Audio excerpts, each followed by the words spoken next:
नमस्कार, स्वागत है आप सभी का डीडी न्यूज पर। आप देख रहे हैं मिड डे प्राइम। मैं हूं ऋतु वर्मा। अगले 1 घंटे में हम बात करेंगे देश भर की बड़ी खबरों की। बताएंगे कि दुनिया भर में कौन कौन सी खबरों पर है सबकी नजर, क्या चल रहा है खेल और अर्थ जगत में, और कुछ झलकियां फिल्म कला संस्कृति के क्षेत्र से भी। लेकिन सबसे पहले अभी तक की बड़ी खबरें। देश में वामपंथी उग्रवाद अब समाप्ति की ओर। एएनआई को दिए इंटरव्यू में आंतरिक सुरक्षा से जुड़े सवाल पर गृह मंत्री अमित शाह ने कहा, जम्मू कश्मीर में आतंकवाद से जुड़े सभी तरह के आंकड़े बेहतर स्थिति में। पूर्वोत्तर में भी हिंसा समाप्ति के बाद शांति की स्थापना।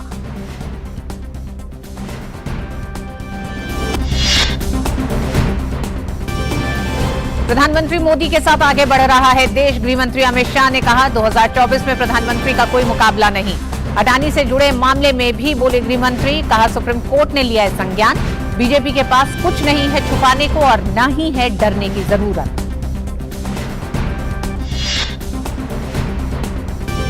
त्रिपुरा में चुनाव प्रचार का आखिरी दिन। नागालैंड में आज बीजेपी और एनडीपीपी की संयुक्त बैठक। बीजेपी जारी करेगी पार्टी का संकल्प पत्र।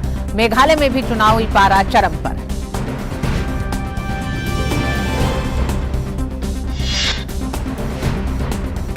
वैश्विक मुद्दों से निपटने में भारत ने हमेशा नियमों पर आधारित आदेश और निष्पक्ष दृष्टिकोण को अपनाया। बेंगलुरु में रक्षा मंत्रियों के सम्मेलन में रक्षा मंत्री राजनाथ सिंह ने दुनिया की साझा समृद्धि के लिए अधिक समन्वय की जरूरत पर भी दिया बल। लखनऊ में G20 digital economy working group की बैठक का दूसरा दिन। शेरपा अमिताभ कांत ने वैश्विक विकास को गति देने में बताई बैठक की अहम भूमिका। उधर इंदौर में कृषि कार्य समूह की बैठक में कृषि से जुड़े पहलुओं पर हो रही है अहम चर्चा। पुलवामा आतंकी हमले की चौथी बरसी पर सीआरपीएफ ने शहीदों को दी श्रद्धांजलि। कहा, न भूले थे न कभी भूलेंगे। प्रधानमंत्री ने वीर नायकों को किया नमन। कहा, मजबूत और विकसित भारत बनाने के लिए प्रेरित करता है शहीदों का साहस। और दुबई में आज से शुरू होगा badminton Asia mixed championship. Group B के पहले मैच में सिंधु और प्रणय का कजाकिस्तान से होगा मुकाबला।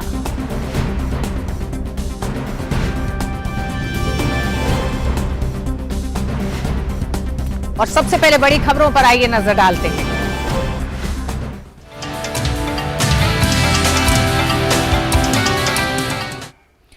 मीडिया संस्थान ब्रिटिश ब्रॉडकास्टिंग कॉरपोरेशन यानी बीबीसी के खिलाफ आयकर विभाग ने कार्रवाई की है।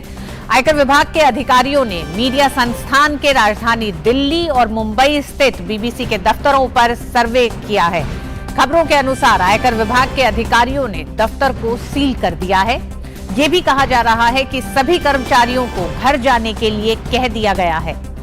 सूत्रों के हवाले से जो खबर आ रही है उसमें पता चल रहा है कि आयकर विभाग की इस कार्रवाई के बारे में मीडिया संस्थान के लंदन स्थित कार्यालय को भी जानकारी दे दी गई है।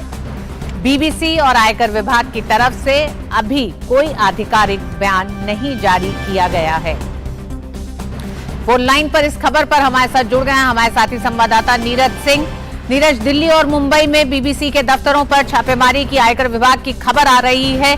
कितनी पुष्ट और क्या और जानकारी, क्या अपडेट? देखिए, आयकर विभाग की टीम गई है ऋतु बीबीसी की दिल्ली और जो मुंबई स्थित इनके जो कार्यालय हैं। लेकिन आयकर विभाग का ये कहना है कि वो कुछ तथ्यों को वेरिफिकेशन के लिए इनके पास गए हैं। बीबीसी से उन्होंने कुछ तथ्यों की जानकारी मांगी है और ये रेड नहीं है। हालांकि कुछ लोग और चलाया है कि आयकर विभाग ने बीबीसी के ऊपर रेड करी है, बट ये रेड नहीं है। वो कुछ तथ्यों को वेरीफाई करने के लिए गए लंदन। जैसा कि आप भी जिक्र कर रहे हैं कि लंदन में जो बीबीसी का ऑफिस है वहां पर भी इस बात की जानकारी दे दी गई है कि आयकर विभाग की टीम गई है बीबीसी के ऑफिस दिल्ली और मुंबई में, जहां पर वो कुछ तथ्यों को वेरीफाई कर रही है। 60 से 70 के करीब जो लोग हैं वो इनकम टैक्स डिपार्टमेंट के लोग हैं ऋतु, जो इस सर्वे को कह सकते हैं या जो वेरीफाई कर रहे हैं डॉक्यूमेंट्स को या जानकारियों को। दूसरी सबसे बड़ी बात है कि जिस तरीके से इनकम टैक्स डिपार्टमेंट ने ये कार्रवाई की है, जो जानकारी बीबीसी से मांगी है, और जितने भी उनके जो स्टाफ हैं, जो खासतौर से जो मेन स्टाफ है उससे रोकने के लिए कहा गया है। बाकी जो सीधे मतलब डायरेक्ट कह सकते हैं कि जो इन्वॉल्व नहीं है उनसे कह दिया गया है कि वो लोग चले जाएं और जो दफ्तर है वहां पर दोनों ही दफ्तरों पे जो इनकम टैक्स डिपार्टमेंट की टीम ऋतु अभी भी मौजूद है और इनकम टैक्स डिपार्टमेंट की तरफ से भी कोई आधिकारिक बयान नहीं आया है कि किन तथ्यों को वेरीफाई करने के लिए इनकम टैक्स डिपार्टमेंट की टीम बीबीसी के ऑफिस पहुंची है, दोनों ही ऑफिसों में। तो थोड़ा सा वेट करना होगा कि आखिर ये कौन सा मामला है जिसके तहत इनकम टैक्स डिपार्टमेंट बीबीसी से कुछ तथ्यों की जानकारी मांग रहा है। जी नीरज, बहुत बहुत शुक्रिया इस पूरी जानकारी के लिए। ये आयकर विभाग एक सर्वे के लिए बीबीसी के दिल्ली और मुंबई दफ्तर पहुंचा है, ये जानकारी अभी तक है, जिसे कि आयकर विभाग की छापेमारी नहीं कहा जा रहा है। बढ़ते अगली खबर की तरफ। गृह मंत्री अमित शाह ने आज एएनआई को अगरतला में एक इंटरव्यू दिया। करीब 50 मिनट की बातचीत में उन्होंने देश की आंतरिक सुरक्षा, उत्तर पूर्व के चुनाव, 2024 के लोकसभा चुनाव, अडानी से जुड़े मामले समेत तमाम मसलों पर खुलकर बातचीत की है। अमित शाह ने कहा कि 2024 में प्रधानमंत्री मोदी के साथ कोई स्पर्धा नहीं है, देश उनके साथ आगे बढ़ रहा है। 2024 में कहीं कोई स्पर्धा नहीं है, देश एक तरफा मोदी जी के साथ आगे बढ़ रहा है। देश का विकास, सुरक्षित देश से अर्थतंत्र को विश्व में सबसे तेज गति से बढ़ने वाला अर्थतंत्र बनाना, भारत का गौरव समग्र विश्व के अंदर पहुंचाने का प्रयास और सफलतापूर्वक इसकी स्वीकृति आई है और देश के 60 करोड़ गरीब लोगों के जीवन स्तर को उठाने का 8 साल के अल्पकाल के अंदर जो प्रयास किया और हम उठाने में सफल भी हुए हैं। उद्योगपति गौतम अडानी से जुड़े मुद्दे पर अमित शाह ने कहा कि इसमें भाजपा के लिए कुछ छुपाने के लिए नहीं है और न ही किसी बात से डरने की जरूरत है। इसके अलावा सुप्रीम कोर्ट ने संज्ञान लिया ही है। इसका संज्ञान लिया है। देश की कैबिनेट के सदस्य नाते जब सुप्रीम कोर्ट ने किसी मैटर को सीज किया हो उस वक्त मेरे लिए बोलना ठीक नहीं होगा, परंतु इसमें बीजेपी के लिए कुछ छुपाने को नहीं है और ना किसी बात से डरने की जरूरत है। प्रतिबंधित संगठन popular front of India PFI पर गृह मंत्री ने कहा कि पीएफआई देश में धर्मांधता और कट्टरता बढ़ाने वाला संगठन था, जिसे कांग्रेस ने शह दी, लेकिन मोदी सरकार ने उसकी कमर तोड़ दी। हमने पीएफआई को बैन किया है, सफलतापूर्वक बैन किया है और मैं मानता हूं कि पीएफआई इस देश में धर्मांधता और कट्टरता बढ़ाने वाला ऑर्गेनाइजेशन था। टेररिज्म का एक प्रकार से रॉ मटेरियल तैयार करने का वो लोग प्रयास कर रहे थे। कई ऐसे डॉक्यूमेंट मिले हैं जो बताते हैं कि इनकी गतिविधियां देश की एकता और अखंडता के लिए अच्छी नहीं थी। तो हमने वोट बैंक की पॉलिटिक्स से ऊपर उठकर इस पर कठोरतापूर्वक बैन लगाने का फैसला किया है। अमित शाह ने कहा कि बिहार और झारखंड में वामपंथी उग्रवाद लगभग समाप्त हो चुका है। जम्मू कश्मीर में भी आतंकवाद से संबंधित सभी प्रकार के आंकड़े सबसे अच्छी स्थिति में हैं। वामपंथी उग्रवाद लगभग समाप्ति के आरे पर है। जम्मू कश्मीर के अंदर आतंकवाद पर पूर्णतया हमारी एजेंसियों का कंट्रोल है, वर्चस्व है। नॉर्थ ईस्ट के अंदर पूरा एक प्रकार से जो उग्रवादी ग्रुप थे इसके अंदर बहुत सारा समाधान कर हमने धीरे धीरे कर 8,000 से ज्यादा उग्रवादी ग्रुपों के लोगों को मेन स्ट्रीम में लाने में सफलता हुई। नॉर्थ ईस्ट पहली बार विकास का अनुभव कर रहा है। भारत द्वारा G20 की अध्यक्षता करने पर केंद्रीय गृह मंत्री अमित शाह ने कहा कि अगर पीएम मोदी के समय में G20 का नेतृत्व भारत को मिला है तो इसका यश भी उन्हें मिलना ही चाहिए। किसी भी देश में G20 की सीरीज ऑफ मीटिंग्स को 4 या 5 शहर के बाहर नहीं ले जा पाए। हमने हर राज्य को मौका दिया है। इतने बड़े देश में कोई राज्य और कोई केंद्र शासित प्रदेश छूटा नहीं है। ये बहुत बड़ी उपलब्धि है और कितनी तैयारी करनी पड़ती है इसके लिए। और आज समग्र भारत की विविधता का, अलग अलग हमारी संस्कृतियों का, अलग अलग खान पान, अलग अलग वेशभूषा, अलग अलग प्रकार की भाषाओं का मैसेज लेकर पूरी दुनिया वापिस जाएगी। वहीं त्रिपुरा चुनाव पर अमित शाह ने कहा कि भाजपा ने चलो पलटाई का नारा त्रिपुरा की स्थिति बदलने के लिए दिया था और आज स्थिति पूरी तरह बदल चुकी है। चलो पलटाई का नारा आप सरसरी तौर पर देख रहे हैं। हमने सरकार बदलने के लिए चलो पलटा ही नहीं कहा था, मुख्यमंत्री बदलने के लिए चलो पलटा ही नहीं कहा था, या पार्टी इन पावर बदलने के लिए चलो पलटा ही नहीं किया। हमने चलो पलटाई का नारा त्रिपुरा की स्थिति बदलने के लिए दिया था और आज हमने स्थिति को बदला है। अमित शाह ने कहा कि त्रिपुरा में होने वाले चुनाव में भाजपा अपनी सीटें बढ़ाएगी। अमित शाह ने राज्य में मतदान प्रतिशत बढ़ाने का भी दावा किया। त्रिपुरा के अंदर हमारी सीटें भी बढ़ाएंगे और वोट प्रतिशत भी हमारा बढ़ेगा। और इसका सबसे बड़ा परिचायक है कि यहां पर जिस कांग्रेस पार्टी के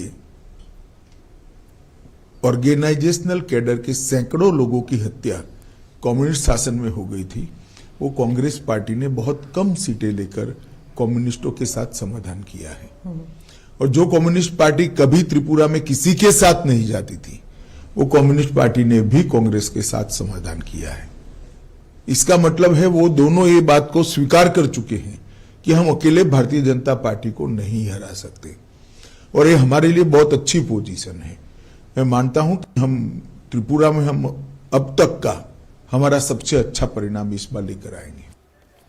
अमित शाह ने कहा कि केंद्र सरकार ने उत्तर पूर्व में बहुत विकास किया है और आगे भी पूर्वोत्तर के विकास के लिए सरकार पूरी तरह प्रतिबद्ध है। हमने उत्तर पूर्व को बदलने के लिए बहुत कुछ किया है। सबसे पहले उत्तर पूर्व के अंदर आज शांति है। कई सारे उग्रवादी संगठन थे, कई सारे उग्रवादी संगठनों के साथ हमने समझौता किया है। बोडोलैंड का समझौता हुआ, आरबी जनजातियों के साथ समझौता हो गया हमारा। यहां पर त्रिपुरा में ब्रू और रियांग अमानवीय तरीके से 40,000 परिवार 25 साल से ज्यादा समय से रहते थे, उनको सेटल कर बसाया गया। यहां पर भी एनएलएफटी के साथ समझौता किया गया। लगभग 8,000 से ज्यादा आर्म्ड कैडरों ने आत्मसमर्पण कर मेन स्ट्रीम में आना पसंद किया है। और मीडिया प्राइम में वक्त एक छोटे से ब्रेक का है, आप देखते रहिए डीडी न्यूज। जल्दी टिफिन पैक करो। राजू, मोबाइल छोड़ो। अरे दीदी वो बैंक का नंबर चाहिए, रिफंड ही नहीं आया है। मिल गया अब भी कॉल करता हूँ दीदी। बिना नंबर जांचे? हाँ? अक्सर जालसाज बैंक की नकली वेबसाइट और फर्जी नंबर से पैसों की धोखाधड़ी करते हैं। तो फिर सही नंबर? बैंक की ऑफिशियल वेबसाइट या तो कार्ड। आपने तो बचा लिया दीदी। काम से नहीं। आरबीआई कहता है सही वित्तीय बर्ताव करे आपका बचाव।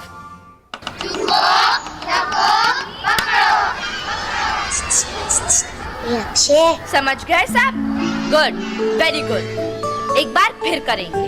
भूकंप आते ही खुली जगह में जाओ, ना जा पाए तो पहले झुको, सर को ढको, किसी चीज को मजबूती से पकड़ो या किसी कोने में सर ढककर खड़े हो जाओ। आप भी भूकंप से बचना सीखिए। तैयारी में है समझदारी। आपके हित में तत्पर एनडीए में। और आइए अब बात ताजा खबर की।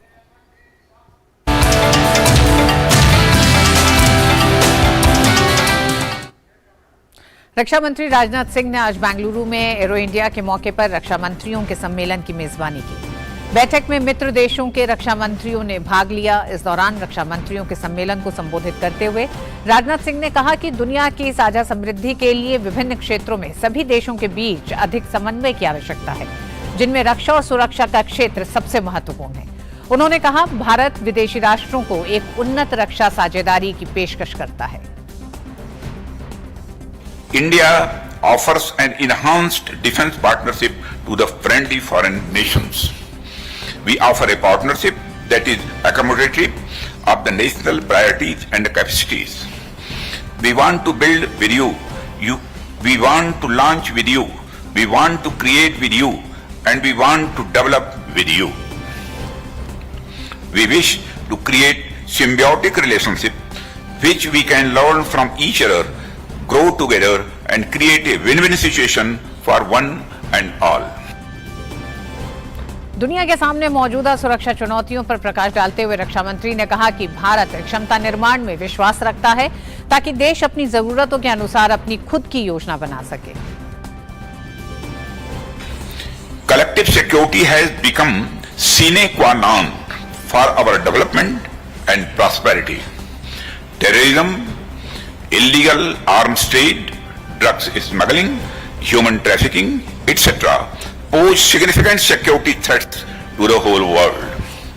We consider all nations as equal partners. That is why we do not believe in imposing external supra-national solutions to a country's international problems.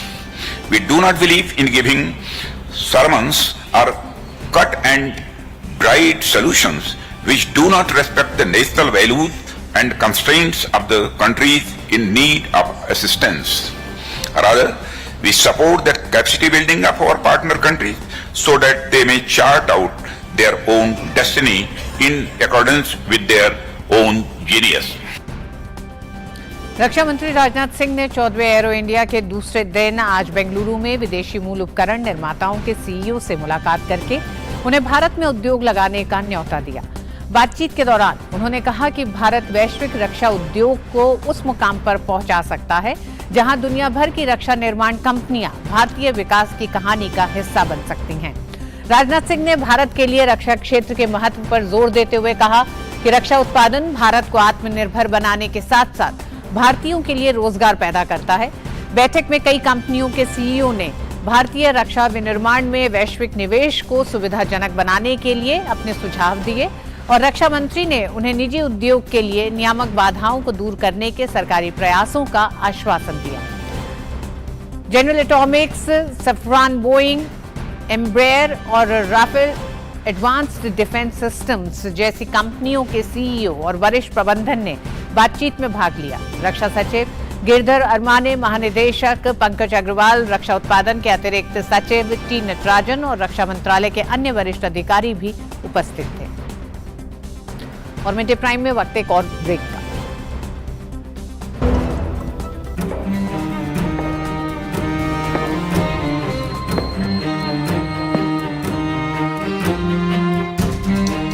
कब तक आप ऐसे फ्यूचर का टेंशन लेकर चलते रहेंगे?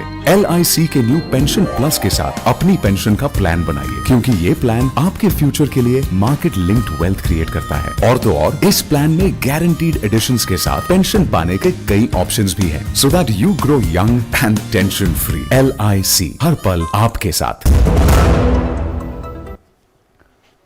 और आइए अब नजर डालते हैं अन्य राष्ट्रीय खबरों पर।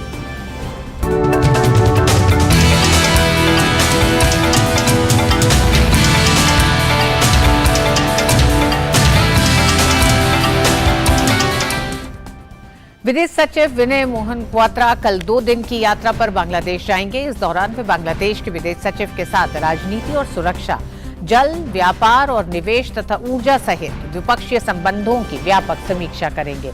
विदेश सचिव की ये यात्रा भारत की पड़ोसी प्रथम नीति के अंतर्गत बांग्लादेश को सर्वोच्च प्राथमिकता दिए जाने के कारण हो रही है। बांग्लादेश विकास के मामले में भारत का शीर्षस्थ साझेदार है और इस क्षेत्र में सबसे बड़ा व्यापारिक भागीदार भी है। विदेश सचिव की यात्रा से द्विपक्षीय संबंध और मजबूत होंगे तथा विभिन्न क्षेत्रों में जारी सहयोग में भी तेजी आएगी।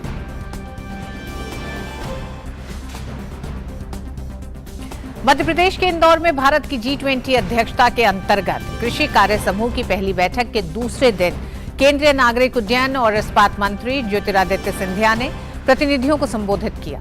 उन्होंने कहा कि भारत की ओर से G20 की अध्यक्षता ग्रहण करना आजादी का अमृत महोत्सव के समय में देश के लिए गर्व का विषय है। कृषि के लिए 3S रणनीति पर जोर देते हुए उन्होंने कहा कि हमें स्मार्ट, टिकाऊ और सबकी सेवा की रणनीति कृषि संबंधी माहौल में अपनानी चाहिए। साथ ही उन्होंने कहा कि बेहतरीन भविष्य के लिए टिकाऊ कृषि संबंधी कामकाज के साथ आगे बढ़ना चाहिए। उन्होंने कृषि क्षेत्र में ड्रोन प्रौद्योगिकी की भूमिका का भी उल्लेख किया।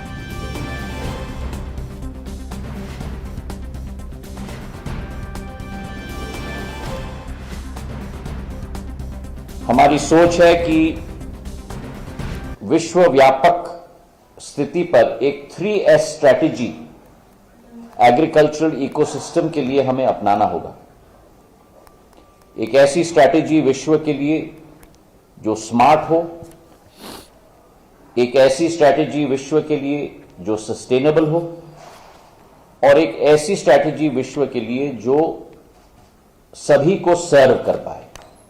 तो स्मार्ट, सस्टेनेबल एंड सभी को सर्व कर पाए। लखनऊ में G20 के डिजिटल इकोनॉमी कार्य समूह की बैठक का आज दूसरा दिन है। G20 अध्यक्ष भारत के अलावा ब्राजील और इंडोनेशिया ने सतत विकास प्राप्त करने के लिए डिजिटल अर्थव्यवस्था की परिवर्तनकारी भूमिका पर चर्चा की।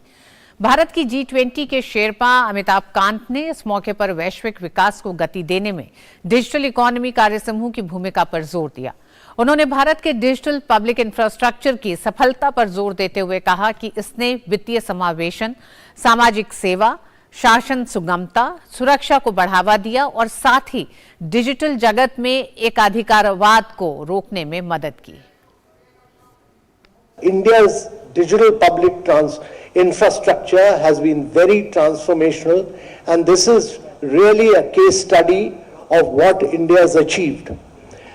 So, the DPI model is based on the India stack, which ensures that every Indian has an identity. So 1.3 billion Indians have an identity. They all do fast payments because their identity is linked to their bank account, and the mobile number is also linked to the bank account. And there is a third layer, which is the data layer, and this ensures that there is a data empowerment to the citizens. Bharat के G20 Sherpa Amitabh Kant ने कहा कि सरकार शिक्षा, स्वास्थ्य सहित अन्य क्षेत्रों में डिजिटल तरीके से लोगों को सुविधा मुहैया करवाने के लिए उत्तरदायी है। The digital public good story is that government is responsible for giving public goods across education, health, many other things, but when it's given in a digital form, it's called digital public goods, and that is what India has tried to build up. What India has done is that it's used open source, open data, open artificial intelligence models, open APIs, open standards, open content, and this has made the Indian digital public infrastructure model as accessible, affordable and totally interoperable. आज पुलवामा आतंकी हमले की चौथी बरसी है। आज से 4 साल पहले कश्मीर के पुलवामा में आत्मघाती हमले में शहीद हुए 40 सीआरपीएफ जवानों ने देश के लिए अपना सर्वोच्च बलिदान दिया था। सीआरपीएफ ने अपने वीर शहीदों को श्रद्धांजलि देते हुए कहा कि तुम्हारे शौर्य गाथा सूर्य है, आसमान हो तुम, हमारा गर्व तुम हो, शान हो, अभिमान हो तुम। वहीं सीआरपीएफ के लेटपोरा कैंप में स्थित शहीद स्मारक पर सीआरपीएफ जम्मू कश्मीर के स्पेशल डीजी दलजीत सिंह चौधरी ने शहीदों को श्रद्धांजलि दी। यह स्मारक सीआरपीएफ की 185वीं बटालियन कैंप में स्थापित किया गया है, जहां जैश के आतंकी आदिल अहमद डार ने विस्फोटक से भरी कार को सुरक्षा बलों के काफिले से टकरा दिया था। स्मारक पर उन सभी 40 जवानों की तस्वीरों के साथ उनके नाम और सीआरपीएफ का धैर्य, वाक्य, सेवा और निष्ठा भी अंकित किया गया है। प्रधानमंत्री नरेंद्र मोदी ने पुलवामा के वीर शहीदों को याद करते हुए ट्वीट किया। पीएम ने अपने ट्वीट में कहा कि आज के दिन पुलवामा में शहीद हुए वीर नायकों को स्मरण करते हुए कहा है कि उनके सर्वोच्च बलिदान को देश कभी नहीं भूलेगा। उनका साहस हमें एक मजबूत और विकसित भारत बनाने के लिए प्रेरित करता है। पुलवामा के शहीदों को श्रद्धांजलि देने के बाद कश्मीर पुलिस के एडीजीपी विजय कुमार ने कहा कि घाटी में जैश का कोई भी पुराना आतंकवादी नहीं बचा है। अभी 7-8 स्थानीय जैश के आतंकवादी हैं और 5 से 6 आतंकवादी पाकिस्तानी हैं। पिछले 6 महीने से जैश स्थानीय मॉड्यूल बढ़ा रहा है।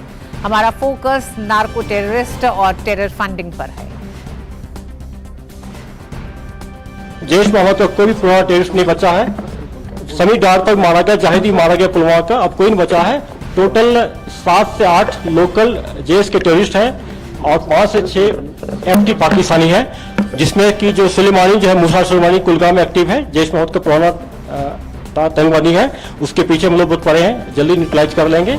और जैसा कि हम लोग देख रहे हैं कि पिछले 6 महीना से जैश मोहम्मद फिर से लोकल रिक्रूटमेंट बढ़ा रहा है अभी जो हम लोग एक मॉडल पकड़े थे कुलगांव में, जिसमें 6 पकड़े गए एसोसिएट जैश मोहम्मद का, कल भी पुलवामा में पकड़ा गया है। तो हम लोग पूछे परे हैं, जैश को पनप नहीं देंगे यहाँ पर।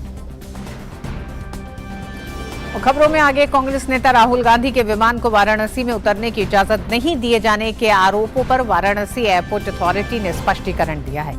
वाराणसी एयरपोर्ट अथॉरिटी ने ट्वीट किया है कि 13 फरवरी 2013 को रात 9:16 पर AAI वाराणसी हवाई अड्डे पर ईमेल भेजकर मेसर्स एयर एयरवेज द्वारा उड़ान रद्द कर दी गई थी। कृपया अपने बयान को सही करें क्योंकि ऑपरेटर द्वारा उड़ान रद्द कर दी गई थी। भारतीय जनता पार्टी ने आंध्र प्रदेश विधान परिषद के द्विवार्षिक चुनाव के लिए 3 उम्मीदवारों की सूची जारी की है। भाजपा ने सन्नारेड्डी दायकर रेड्डी को प्रकाशम, नेल्लोर, चित्तूर स्नातक निर्वाचन क्षेत्र के लिए उम्मीदवार बनाया है।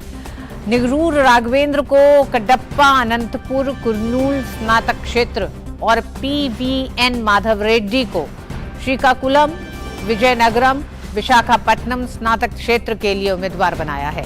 साथ ही भाजपा ने तेलंगाना विधान परिषद के द्विवार्षिक चुनाव के लिए एक उम्मीदवार के नाम का भी ऐलान किया है। तेलंगाना में A वेंकट नारायण रेड्डी को महबूब नगर, रंगारेड्डी, हैदराबाद शिक्षक स्नातक क्षेत्र के लिए उम्मीदवार बनाया है।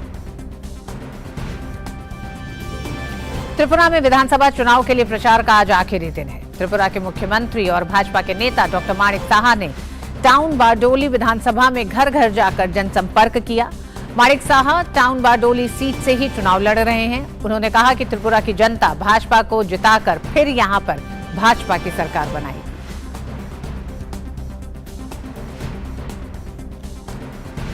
त्रिपुरा के अलावा पूर्वोत्तर के 2 अन्य राज्यों मेघालय और नागालैंड में भी विधानसभा चुनाव होने हैं। त्रिपुरा में जहां राज्य की 60 सदस्यीय विधानसभा चुनाव के लिए 16 फरवरी को वोट डाले जाएंगे, तो वहीं मेघालय और नागालैंड की भी सभी 60 सीटों पर 27 फरवरी को वोट डाले जाने हैं। तीनों ही राज्यों के लिए मतों की गिनती 2 मार्च को होगी। नागालैंड में नेशनल डेमोक्रेटिक प्रोग्रेसिव पार्टी की सरकार है। नेफ्यू रियो मुख्यमंत्री हैं। NDPP 2017 में अस्तित्व में आई थी। NDPP ने तब 18 और भाजपा ने 21 सीटें जीती थी। दोनों दलों ने चुनाव से पहले गठबंधन किया था। सरकार में NDPP, भाजपा, NPP और JDU शामिल हैं। इस बार NDPP 40 और भाजपा 20 सीटों पर मिलकर चुनाव लड़ेगी। 2018 के विधानसभा चुनाव से पहले सत्ताधारी नगा पीपुल्स फ्रंट NPF 2 टुकड़ों में बंट गई थी। बागियों ने नेशनलिस्ट डेमोक्रेटिक प्रोग्रेसिव पार्टी बनाई। पार्टी के बड़े नेता और राज्य के मुख्यमंत्री रहे नेफ्यू रियो बागी गुट के साथ चले गए। चुनाव से पहले NPF ने भाजपा से गठबंधन तोड़ दिया। भाजपा और NDPP ने मिलकर चुनाव लड़ा। NDPP को 18 तो भाजपा को 12 सीटों पर जीत मिली थी। गठबंधन सत्ता में आया और नेफ्यू रियो मुख्यमंत्री बने। नेफ्यू रियो के CM बनने के बाद 27 सीट जीतने वाली NPF के ज्यादातर विधायक NDPP में शामिल हो गए। NDPP ने 2018 में हुए चुनाव में 18 सीटें जीती थी और बाद में हुए उपचुनाव में उसने 3 सीटें और जीत ली थी, जिसके बाद अब कुल संख्या NDPP की 21 पहुंच गई है। लेकिन पिछले साल अप्रैल में नगा पीपुल्स फ्रंट यानी NPF के 21 विधायकों के विलय के साथ उसकी संख्या बल 2 गुना होकर 42 हो गई है। वहीं NPF के केवल 4 विधायक बचे। बाद में NPF ने भी सत्ताधारी गठबंधन को समर्थन दे दिया।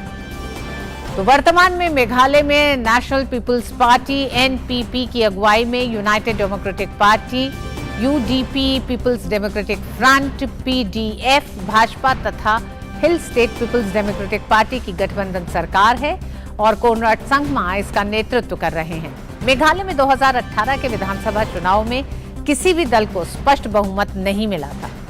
कांग्रेस 21 सीट पर जीत दर्ज करके सबसे बड़े पार्टी बनी थी, लेकिन वह बहुमत से दूर रह गई। वहीं कोनराड संगमा के नेतृत्व वाली NPP 19 सीट पर जीत के साथ दूसरे नंबर पर थी। प्रदेश की UDP के 6 सदस्य चुनाव जीतकर विधानसभा पहुंचे थे। इसी प्रकार राज्य की PDF को 4 सीट पर जीत मिली थी और भाजपा तथा HSPDP को 2-2 सीट पर सफलता मिली थी। चुनावी नतीजों के बाद संगमा ने भाजपा, UDP, PDF, HPPDP और एक निर्दलीय के साथ मिलकर गठबंधन की सरकार बनाई और वो राज्य के मुख्यमंत्री बने। इस बार कांग्रेस ने 40 और NPP ने 58 उम्मीदवारों की लिस्ट पहले ही जारी कर दी है। बीजेपी ने मेघालय में अकेले चुनाव लड़ने का फैसला किया है। फरवरी के अंत में होने वाले मेघालय विधानसभा चुनाव को लेकर बीजेपी ने सभी 60 सीटों पर अपने उम्मीदवारों की घोषणा कर दी है। बीजेपी ने पिछले विधानसभा चुनाव में 47 सीटों पर अपने उम्मीदवार उतारे थे और उसे महज 2 ही सीट पर जीत मिली थी, जबकि 7 सीटों पर उसके उम्मीदवार दूसरे और 12 सीटों पर उसके उम्मीदवार तीसरे स्थान पर थे। मेघालय में चुनाव से पहले राजनीतिक उथल पुथल जारी है।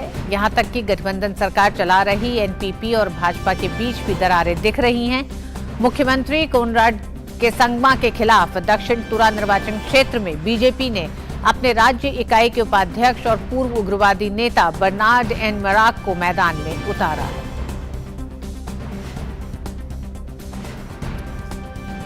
उधर नागालैंड विधानसभा चुनाव के लिए भारतीय जनता पार्टी आज अपना संकल्प पत्र जारी करेगी। भाजपा अध्यक्ष जेपी नड्डा आज से नागालैंड और मेघालय के 2 दिवसीय दौरे पर रहेंगे। भाजपा अध्यक्ष आज एनडीए भाजपा और एनडीपीपी की एक संयुक्त रैली में भाग लेंगे। इस रैली में नागालैंड के मुख्यमंत्री नेफ्यू रियो, उप मुख्यमंत्री वाई पैटन और प्रदेश भाजपा अध्यक्ष तेमजेन इमरालोंग मौजूद रहेंगे। वहीं मेघालय के लिए घोषणा पत्र 15 फरवरी को जारी किया जाएगा। पूर्वोत्तर के इन दोनों राज्यों में 27 फरवरी को मतदान होना है, जबकि नतीजे 2 मार्च को घोषित किए जाएंगे।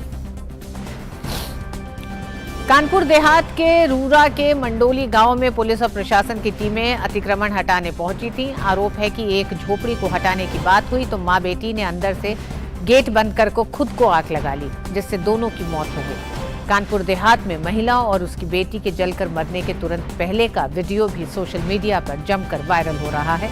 वीडियो से मौके पर हुई घटना को लेकर काफी कुछ समझ आ रहा है। वीडियो में दिख रहा है कि महिला ने खुद को घर में बंद किया। वहीं घटना के बाद गांव में भारी पुलिस बल तैनात किया गया है। ग्रामीणों में इसे लेकर आक्रोश है। पीएसी को भी तैनात किया गया है। प्रदेश के डिप्टी सीएम ब्रजेश पाठक ने कहा कि पूरे मामले को लेकर उनकी अधिकारियों से बात हुई है। उन्होंने कहा कि किसी भी दोषी को बख्शा नहीं जाएगा। डिप्टी सीएम ने कहा कि प्रशासनिक अधिकारी हो या पुलिस के अधिकारी हो, कानपुर में झुग्गी झोपड़ी पर जाकर जिन लोगों ने ऐसा काम किया है उनके खिलाफ कड़ी कार्रवाई होगी। जांच कमेटी की रिपोर्ट आज मिल जाएगी।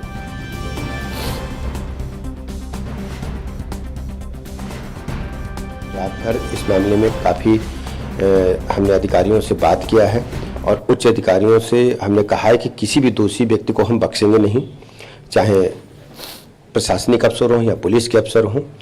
झुग्गी झोपड़ी पर जाकर के जिन लोगों ने इस प्रकार के अमानवीय कृत्य करने का काम किया है उनके खिलाफ कड़ी कार्रवाई होगी। एफआईआर दर्ज होगी सुसंगत धाराओं में, और निलंबित होना कोई कार्रवाई नहीं है। हम निलंबित भी करेंगे और जेल भी भेजेंगे। हम बिल्कुल नहीं छोड़ेंगे ऐसे व्यक्तियों को जिन लोगों ने इस कृत्य को अंजाम दिया है। खबर दिल्ली की दिल्ली जल बोर्ड के पानी के बिल में 20 करोड़ से अधिक का घोटाला किए जाने का मामला सामने आया है। इस मामले में भ्रष्टाचार निरोधक शाखा ने बिल वसूलने वाली 2 कंपनियों फ्रेश पे आईटी सॉल्यूशंस और आरएमई पेमेंट्स के मालिक और निदेशक समेत 3 को गिरफ्तार किया है। एसीबी प्रमुख मधुर वर्मा के मुताबिक गिरफ्तार किए गए आरोपियों के नाम राजेंद्रन नायर, गोपी कुमार केडिया और डॉक्टर अभिलाष वासुकुट्टन पिल्लई है। उत्तर प्रदेश के मुरादाबाद में सड़क दुर्घटना में 2 महिला पुलिसकर्मी की मौत हो गई है।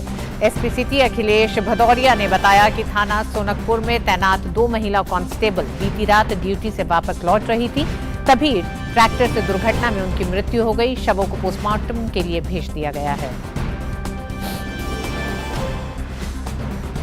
बिहार के बक्सर में जन अधिकार पार्टी जाप के अध्यक्ष पप्पू यादव का काफिला कल देर रात हादसे का शिकार हो गया।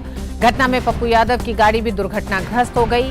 ये घटना ब्रह्मपुर थाना क्षेत्र के पूर्वा गांव के पास की है। इस सड़क दुर्घटना में पप्पू यादव समेत जाप के बक्सर जिला अध्यक्ष सुनील कुमार सिंह के अलावा वाहन चालक सुधीर कुमार के साथ साथ लगभग 9 समर्थकों के घायल होने की सूचना है। मुंबई के दादर इलाके में सिद्धिविनायक मंदिर के पास बन रहे मेट्रो स्टेशन के परिसर में शेड में आग लग गई। दमकल की 2 गाड़ियां मौके पर पहुंच गई हैं। यह स्टेशन अंडरग्राउंड मेट्रो का हिस्सा है। शुरुआती रिपोर्ट से मिली जानकारी के मुताबिक आग शॉर्ट सर्किट के कारण लगी बताई जा रही है। महाशिवरात्रि के अवसर पर भारतीय रेलवे शिव भक्तों को कम कीमत पर 12 ज्योतिर्लिंगों के दर्शन का अवसर दे रहा है। इस स्पेशल टूर पैकेज का नाम महाशिवरात्रि नव ज्योतिर्लिंग यात्रा रखा गया है। इस पैकेज के जरिए भक्तों को देश के अलग अलग हिस्सों में बेहद किफायती दाम में ट्रैवल करने को मिलेगा। ट्रेन में बुकिंग के लिए IRCTC के आधिकारिक वेबसाइट पर लॉगिन कर बुकिंग करा सकते हैं। मध्य प्रदेश में अगले 2 दिनों में और सर्दी बढ़ेगी। उत्तर भारत में बर्फबारी की वजह से प्रदेश के तापमान में 2 से 3 डिग्री तक गिरावट हो सकती है। मौसम वैज्ञानिकों के अनुसार महाशिवरात्रि तक मौसम ऐसा ही रहने का अनुमान है। 2 दिन तक पारे में गिरावट दर्ज की जा सकती है।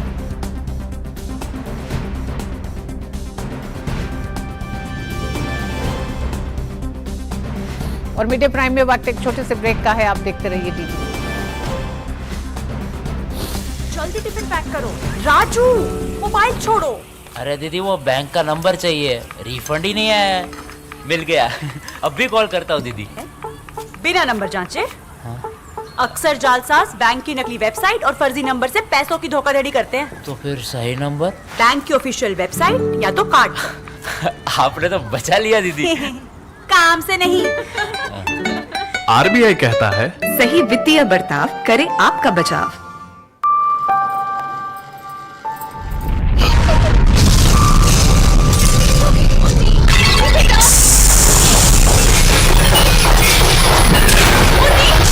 तकनीकी सलाह लेकर घर बनाया, इसलिए ये सलामत है। वरना आज ही अपना भूकंप जोन जानिए और किसी स्ट्रक्चरल इंजीनियर से सलाह लीजिए। भूकंप में घर सुरक्षित तो आप सुरक्षित। आपके हित में तत्पर NDMA। और अब बात उन खबरों की जो दुनिया भर में सुर्खियों में छाई हुई है।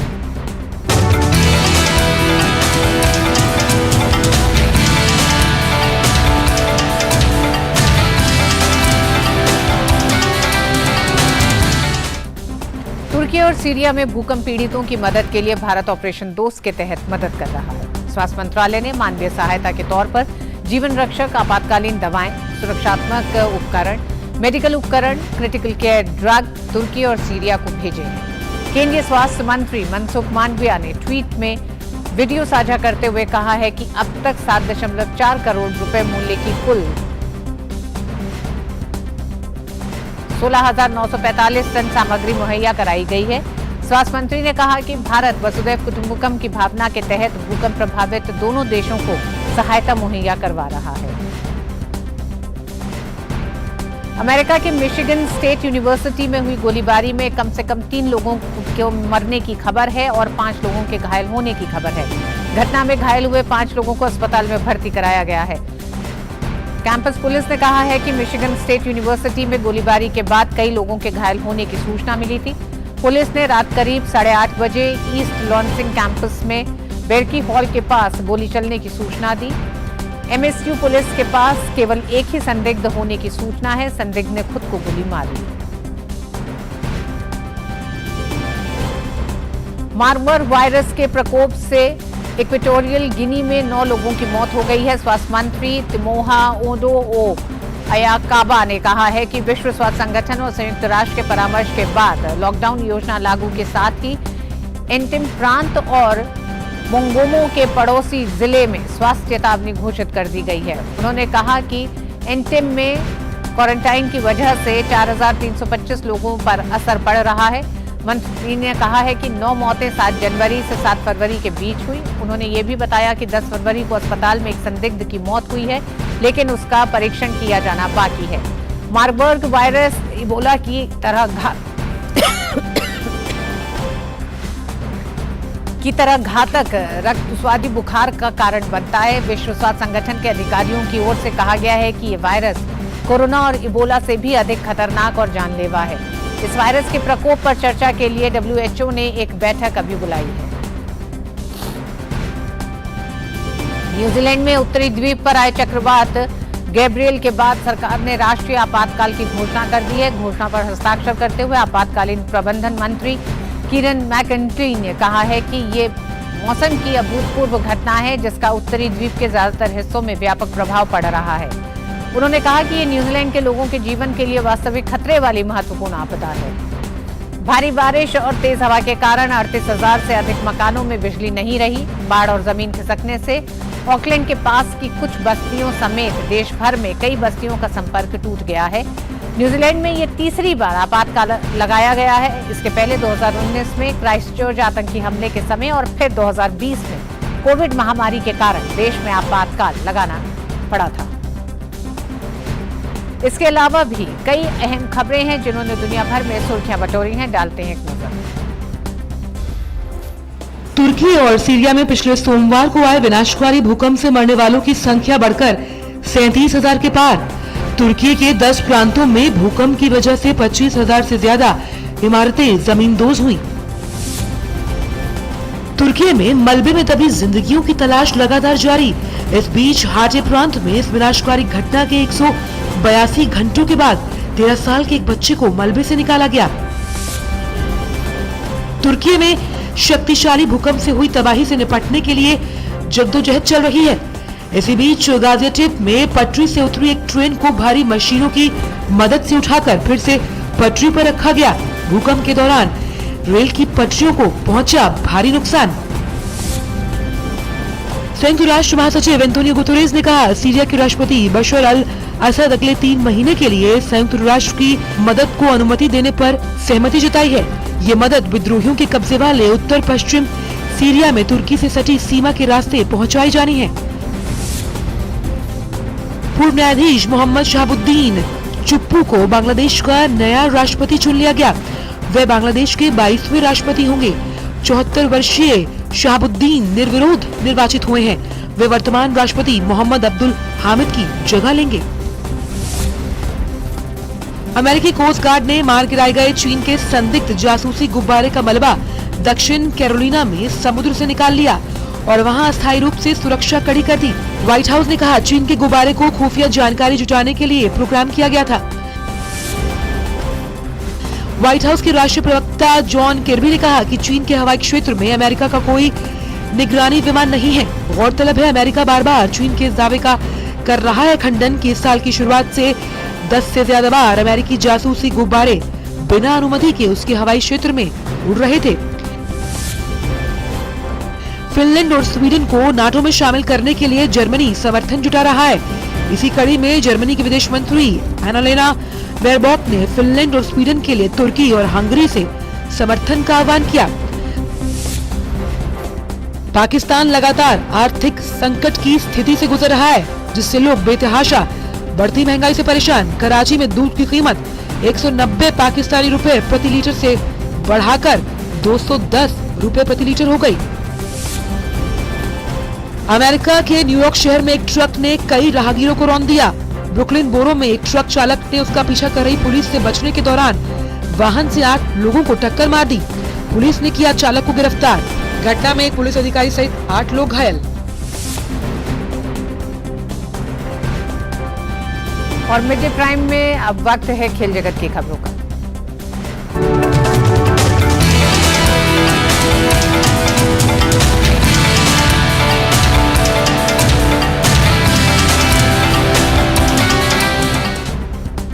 और खेल की खबरों के लिए जुड़ गई हैं हमारे साथ की सुचित्रा जी। सुचित्रा, क्या खबरें आज खेल जगत से?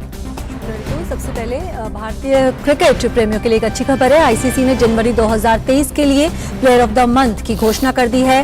भारत के स्टार बल्लेबाज शुभमन गिल को प्लेयर ऑफ द मंथ चुना गया है। उन्होंने भारत के ही तेज गेंदबाज मोहम्मद सिराज और न्यूजीलैंड के डेवोन कॉनवे को पीछे छोड़ते हुए ये खिताब अपने नाम किया। आईसीसी ने जनवरी 2023 के लिए प्लेयर ऑफ द मंथ की घोषणा कर दी है। भारत के नए स्टार बल्लेबाज शुभमन गिल को प्लेयर ऑफ द मंथ चुना गया है। शुभमन गिल को वनडे फॉर्मेट में लगातार अच्छी पारियां खेलने का इनाम मिला है, जिसमें उन्होंने सीमित ओवरों के क्रिकेट में रिकॉर्ड तोड़ प्रदर्शन किया। गिल ने न्यूजीलैंड के सलामी बल्लेबाज डेवोन कॉनवे और हमवतन मोहम्मद सिराज को पछाड़कर महीने के सर्वश्रेष्ठ खिलाड़ी का पुरस्कार जीता। इसके साथ ही वे अक्टूबर 2022 में विराट कोहली के बाद ये पुरस्कार जीतने वाले पहले भारतीय भी बने। 23 साल के गिल का जनवरी में शानदार खेल देखने को मिला।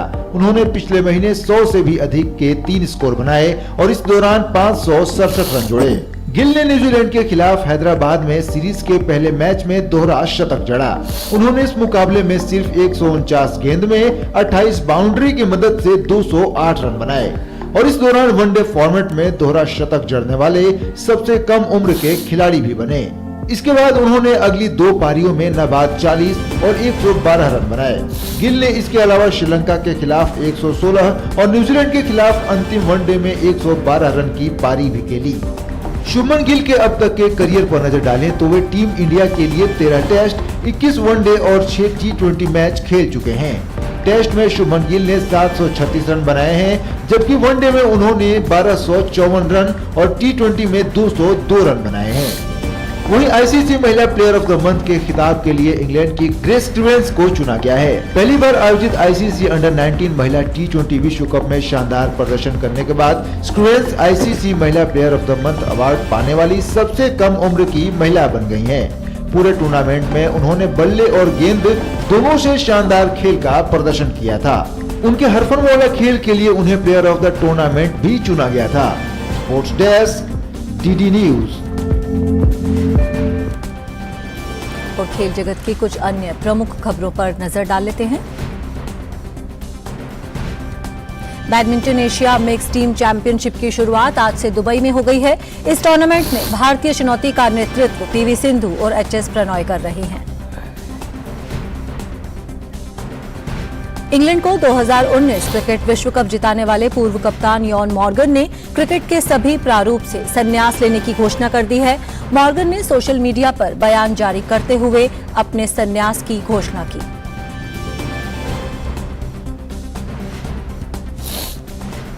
मॉर्गन ने संन्यास की घोषणा करते हुए लिखा कि काफी सोच विचार के बाद मेरा मानना है कि अब उस खेल से दूर जाने का सही समय है जिसने बीते वर्षों में इतना कुछ दिया है। चैंपियंस लीग फुटबॉल प्रतियोगिता के राउंड ऑफ 16 में आज AC मिलान और टॉटनहैम हॉटस्पर्स आमने सामने होंगे।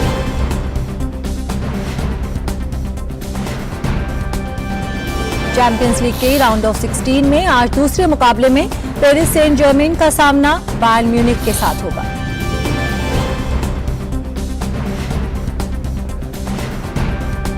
इस वक्त की खेल से जुड़ी प्रमुख खबरें। वापस चलते हैं ऋतु के पास। बहुत बहुत शुक्रिया सुचित्रा इन तमाम खबरों के लिए।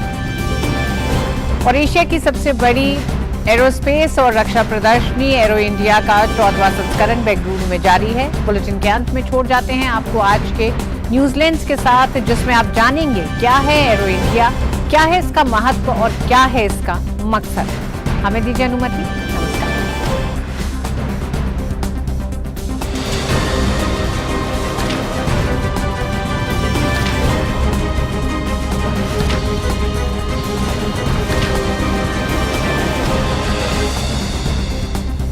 बेंगलुरु के ये लहंगा वायुसेना केंद्र में एरो इंडिया 2023 का आगाज हो चुका है। ये शो 17 फरवरी तक चलेगा। इस आयोजन में देश विदेश की MSME और स्टार्टअप सहित 809 रक्षा कंपनियां हिस्सा ले रही हैं। लगभग 100 देशों की भागीदारी ने एरो इंडिया 2023 को अब तक का सबसे बड़ा आयोजन बना दिया है। सबसे पहले जान लेते हैं क्या है एरो इंडिया। बता दें कि एरो इंडिया एक प्रमुख वैश्विक व्यापार प्रदर्शनी है। ये प्रदर्शनी अंतर्राष्ट्रीय हथियार उद्योग को भारत के उभरते एरोस्पेस और रक्षा उद्योग के साथ जुड़ने का अवसर प्रदान करती है। एरो इंडिया हर 2 साल के अंतराल पर आयोजित किया जाता है। इसका आयोजन रक्षा मंत्रालय के रक्षा उत्पादन विभाग द्वारा किया जाता है। इसे पहली बार साल 1996 में बेंगलुरु में आयोजित किया गया था। अगर बात करें एरो इंडिया के महत्व की, तो एरो इंडिया भारत के रक्षा और एरोस्पेस क्षेत्र में एक अनूठा अवसर प्रदान करता है। साथ ही साथ एरोस्पेस और रक्षा क्षेत्र में देश की क्षमताओं में वृद्धि को प्रदर्शित कर एक मजबूत और आत्मनिर्भर नए भारत के उदय का प्रचार करता है। एरो इंडिया की उद्देश्य की अगर बात करें तो इसके आयोजन का मुख्य उद्देश्य भारत की हवाई शक्ति का प्रदर्शन करना, भारतीय रक्षा क्षेत्र में आत्मनिर्भरता हासिल करना और रक्षा क्षेत्र में विदेशी निवेश को आकर्षित करना है। गौरतलब है कि देश ने पिछले 8 वर्षों में अपने रक्षा क्षेत्र का कायाकल्प किया है। भारत 2024-25 तक रक्षा निर्यात को $1.5 अरब से बढ़ाकर $5 अरब करने की सोच रहा है। अमृतकाल के पहले बजट में भी रक्षा क्षेत्र के लिए आत्मनिर्भर भारत और स्वदेशीकरण पर जोर दिया गया है। जानकारों के मुताबिक एरो इंडिया 2023 रक्षा क्षेत्र में निवेश को बढ़ावा देगा, उद्यमों का समर्थन करेगा, प्रौद्योगिकी स्तर में वृद्धि करेगा और देश के आर्थिक विकास को बढ़ावा देगा। Bureau report, DD news.